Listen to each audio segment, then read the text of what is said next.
অনেক কষ্টে ছিল। এনার একটি ভাঙা চালা ছিল, ওই চালাটা ঘরে উড়ে যাওয়ার পরে উনি উপরে তিরপল দিয়ে উনি মানে রাত্রি যাপন করতেন। তো উনি অনেক কষ্টের মধ্যে ছিলেন। তো আমরা এসে দেখায় এনাকে প্রতিশ্রুতি দিয়ে যাই এবং এই ঘরটি উত্তোলন করতেও সক্ষম হই।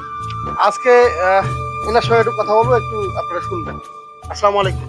আসসালামু আলাইকুম। আপনি কি রোজা আছেন? ওজা আছি বাবা। সবগুলোই দিছেন? হ্যাঁ, সব ওজা দিছি ইনি বাবা। অবশ্য একটু গ্রামের মানুষ তো। ওজা করছি, নামাজ পড়ছি বাবা।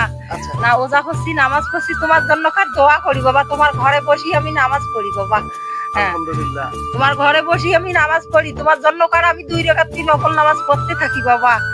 বাবা, আমি তোমার জন্য কার খুব খুশি বাবা। আমার ঘর দিয়েছেন, আমি ওই ঘরে খুব খুশি হয়ে আছি বাবা। আর এক না যদি আমাকে একটা সহযোগিতা করলে না বাবা, আমার পরীক্ষা আর একটা পথ দেনে না।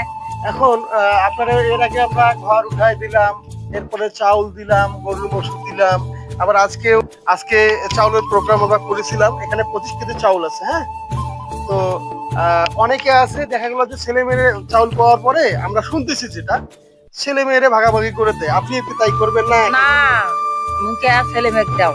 আমার পেট না চলে, আমার ছেলে মেয়ে আমার খুশি না। আমি কেন ছেলে মেয়ে দেবো বাবা? আমি নিজেই খামো, নিজে খেয়ে তোমার জন্য করে আমি দোয়া করবো।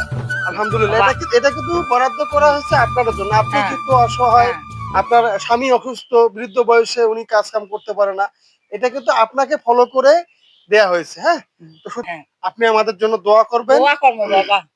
আর প্রিয় বন্ধুরা, ভিডিওটা সবাই বেশি বেশি করে শেয়ার করবেন যেন অন্য 10 জন আরো দেখতে পারে।